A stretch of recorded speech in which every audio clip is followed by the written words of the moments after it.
आदरणीय सभापति जी, आज इस सदन की शोभा बढ़ाने वाले,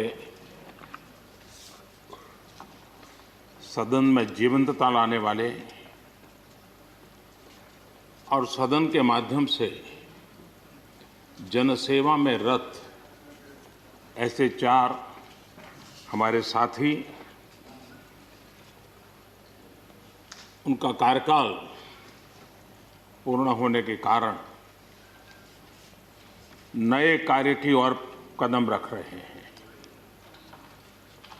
श्रीमान गुलाम नबी आज़ाद जी, श्रीमान शमशेर सिंह जी, मीर मोहम्मद फैयाज जी, नाजिर अहमद जी, मैं आप चारों महानुभावों को इस सदन की शोभा बढ़ाने के लिए, आपके अनुभव का, आपके ज्ञान का सदन को और देश को लाभ देने के लिए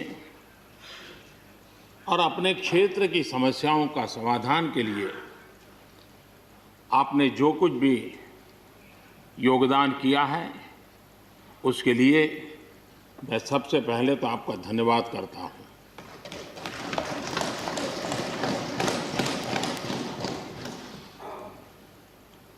मीर मोहम्मद जी और नाजिर अहमद जी, ये दोनों ऐसे साथी, सदन में शायद उनकी तरफ बहुत कम लोगों का ध्यान गया होगा, लेकिन कोई भी सत्र ऐसा नहीं होगा कि जिनके साथ मुझे मेरी चैम्बर में बैठ कर के अलग अलग विषयों पर सुनने का, समझने का मौका न मिला। इवन कश्मीर की भी बारीकियां जब उनके साथ बैठता था, कभी कभी तो वो परिवार के साथ भी आते थे, इतने अनेक पहलू मेरे सामने रखते थे, वो मेरे लिए भी बड़ा एनलाइटनिंग रहता था। तो मैं हमारे इन दोनों साथियों का, जो मेरे साथ व्यक्तिगत रूप से नाता रहा और जो जानकारियां मुझे वो मिलती थी, मैं उसके लिए उनका हृदय से आभार भी व्यक्त करता हूं। और मुझे विश्वास है कि उनका कमिटमेंट और उनकी क्षमता, ये दोनों देश के लिए और विशेष करके जम्मू कश्मीर के लिए काम आएगी। देश की एकता, देश के सुख शांति वैभव को बढ़ाने में काम आएगी, जब मुझे पूरा विश्वास है। हमारे एक साथी शमशेर सिंह जी, अब तो याद भी नहीं रहा कितने सालों से मैं उनके साथ काम करता रहा हूं, क्योंकि मैं संगठन की दुनिया में का इंसान रहा, इसी क्षेत्र में मैं काम करता था। कई वर्षों तक जम्मू कश्मीर में भी काम करने का मौका मिला। तो मेरे साथी कार्यकर्ता के रूप में कभी एक स्कूटर पर ट्रैवल करने का मौका मिलता था। बहुत छोटी आयु में जो इमरजेंसी में जेल में गए, उसमें शमशेर सिंह जी थे। और इस सदन में शमशेर सिंह जी की उपस्थिति 96% है। ये अपने आप में, यानी जो दायित्व जनता ने उनको दिया, उसको बिल्कुल 100% निभाने का प्रयास। मृदुभाषी हैं, सरल है, और मुझे विश्वास है कि जम्मू कश्मीर से रिटायर होने वाले चारे आदरणीय सदस्यों के लिए उनके जीवन का यह कार्यकाल सबसे उत्तम कार्यकाल है, क्योंकि इतिहास ने एक नई करवट बदली है और जिसके वो साक्षी बने हैं, सहयात्री बने हैं। ये उनके जीवन की बहुत बड़ी घटना है। श्रीमान गुलाम नबी जी, मुझे चिंता इस बात की है कि गुलाम नबी जी के बाद इस पद को जो संभालेंगे, उनको गुलाम नबी जी से मैच करने में बहुत दिक्कत पड़ेगी।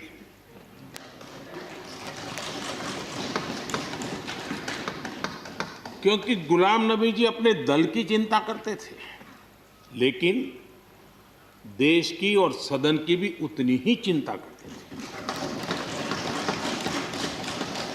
ये छोटी बात नहीं है जी, ये बहुत बड़ी बात है जी। वरना अपोजिशन के लीडर के रूप में अपना दबदबा पैदा करना, ये सब मोह किसी को भी हो सकता है, लेकिन उन्होंने सदन से, मैं शरद पवार जी को भी इसी कैटेगरी में रखता हूं, वे सदन की और देश की चिंता को प्रायोरिटी देने वाले नेताओं में से रहे। गुलाम नबी जी ने बखूबी इस काम को निभाया है। मुझे याद है इस कोरोना काल में मैं एक फ्लोर लीडर्स की मीटिंग कर रहा था, तो उसी दिन गुलाम नबी जी का फोन आया। तो मोदी जी, ये तो ठीक है आप करते हैं, लेकिन आप एक काम कीजिए, सभी पार्टी लीडर्स की मीटिंग जरूर बुलाइए। मुझे अच्छा लगा कि उन्होंने पार्टी लीडर्स के साथ, सभी पार्टी अध्यक्षों के साथ बैठने का मुझे सुझाव दिया, और मैंने उस मीटिंग को किया भी। वो गुलाम नबी जी के सुझाव पर किया था। और मुझे कहने में, यानी इस प्रकार का संपर्क, और उसका मूल कारण है कि उनको दोनों तरफ का अनुभव रहा है, सत्ता दल का भी और विपक्ष का। 28 साल कार्यकाल, ये अपने आप में बहुत बड़ी बात होती है जी। बहुत साल पहले की बात है, शायद अटल जी की सरकार होगी, मुझे याद नहीं रहा। मैं यहाँ सदन में किसी काम से आया था, मैं तो तब राजनीति में नहीं था, ये इलेक्टोरल पॉलिटिक्स में नहीं था, मैं संगठन का काम करता था। तो मैं और गुलाम नबी जी ऐसे ही लॉबी में गप्पे मार रहे थे। अब जैसा पत्रकारों का स्वभाव रहता है, बराबर नज़र लगाए बैठे थे कि ये दोनों का मेल कैसे हो सकता है। हम हंसी खुशी से बातें कर रहे थे, तो हम जैसे ही निकले तो पत्रकारों ने घेर लिया। गुलाम नबी जी ने बहुत बढ़िया जवाब दिया था। वो जवाब हम लोगों के लिए बहुत काम आने वाला है। उन्होंने कहा, भाई देखिए, आप लोग हमको अखबारों में या टीवी माध्यमों में या पब्लिक मीटिंग में लड़ते झगड़ के देखते हो, लेकिन सचमुच में इस छत के नीचे हम जैसे एक परिवार का वातावरण कहीं नहीं होता है। इतनी हमारी आत्महत्या होती है, इतने सुख दुख होते हैं। ये जो स्पिरिट है, वो स्पिरिट अपने आप में बहुत बड़ी बात होती है। गुलाम नबी जी का एक शौक शायद बहुत कम लोगों को पता होगा, और कभी उनके साथ बैठोगे तो बताएंगे। हम सरकारी बंगलों में रहते हैं, तो बंगले की दीवारें, अपना सोफा सेट, उसी के आसपास हमारा दिमाग रहता है। लेकिन गुलाम नबी जी ने उस बंगले में जो बगीचा बनाया है, यानी एक प्रकार से कश्मीर की घाटी की याद दिला दे, ऐसा बगीचा बनाया है। और इसका उनको गर्व भी है। वो समय देते हैं, नई नई चीज़ें जोड़ते हैं, और हर बार जब कंपटीशन होती है तो उनका बंगलो नंबर 1 ले आता है। यानी अपने सरकारी जगह को भी कितने प्यार से संभालना, यानी बिल्कुल मन से उन्होंने इसको संभाला है। जब आप मुख्यमंत्री थे, मैं भी एक राज्य का मुख्यमंत्री के नाते काम करता था, हमारी बहुत गहरी निकटता रही उस कालखंड में। शायद ही कोई ऐसी घटना मिल सकती है कि जबकि हम दोनों के बीच में कोई संपर्क सेतु न रहा हो। एक बार गुजरात के यात्री, क्योंकि जम्मू कश्मीर में जाने वाले टूरिस्ट में गुजरात बहुत बड़ा नंबर रहता है, और टेररिस्टों ने पर हमला कर दिया। करीब 8 लोग शायद मारे गए। सबसे पहले गुलाम नबी जी का मुझे फोन आया।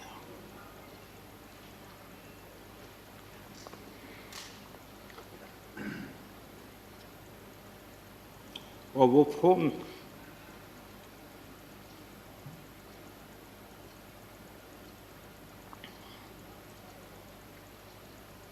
सिर्फ सूचना देने का नहीं था,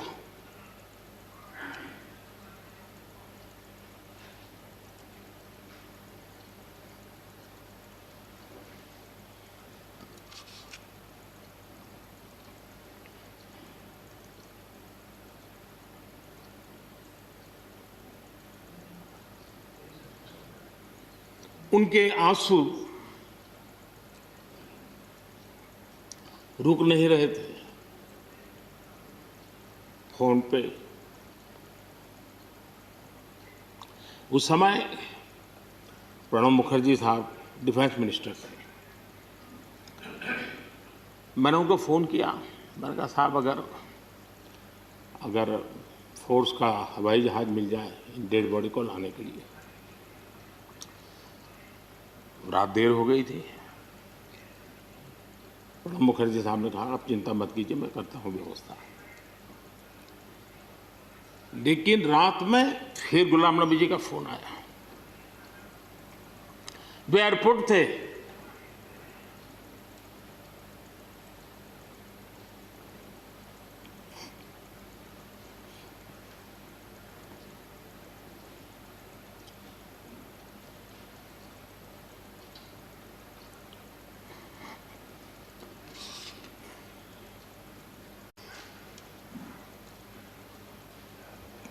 एयरपोर्ट से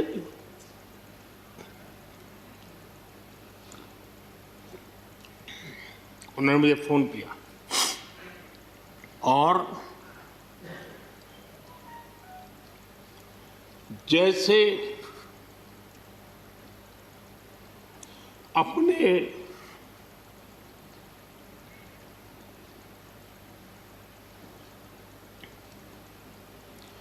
परिवार के सदस्य की चिंता करें,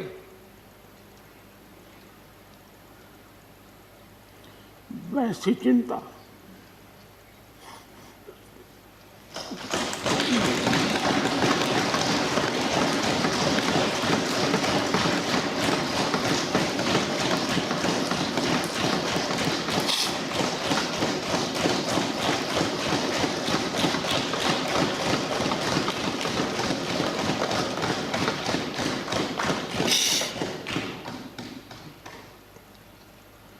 पद, सत्ता जीवन में आती रहती है, लेकिन उसे कैसे पचाना,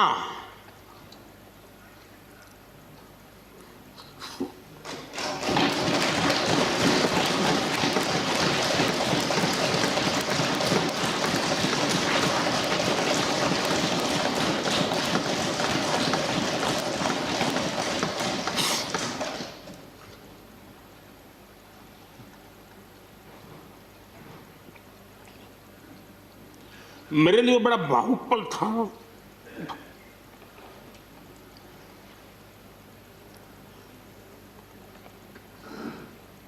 दूसरे दिन सुबह फोन आया कि मोदी जी सब लोग पहुंच गए।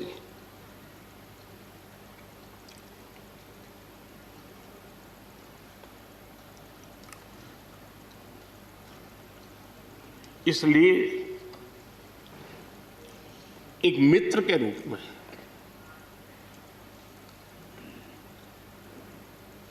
गुलाम नबी जी को घटना और अनुभव के आधार पर मैं आदर करता हूं।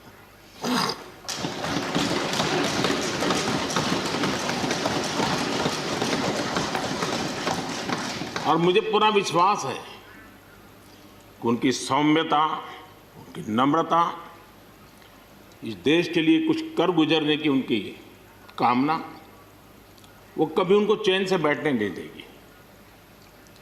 और मुझे विश्वास है कि जो भी दायित्व जहां भी वो संभालेंगे, वे जरूर वैल्यू एडिशन करेंगे, कंट्रीब्यूशन करेंगे और देश उनसे लाभान्वित होगा। ये सब मेरा पक्का विश्वास है। मैं फिर एक बार उनकी सेवाओं के लिए आदरपूर्वक धन्यवाद करता हूं और व्यक्तिगत रूप से भी मेरा उनसे आग्रह रहेगा कि मन से मत मानो कि अब आप इस सदन में नहीं हो। आप के लिए मेरे द्वार हमेशा खुले, इन चारों माननीय सदस्यों के लिए खुले हैं। आपके विचार, आपके सुझाव, क्योंकि देश में सब बहुत ज़रूरी होता है। ये अनुभव बहुत काम आता है, मुझे मिलता रहेगा, ये अपेक्षा मैं रखता ही रहूँगा। आपको मैं निवृत्त होने नहीं दूंगा। फिर एक बार बहुत शुभकामनाएं, धन्यवाद।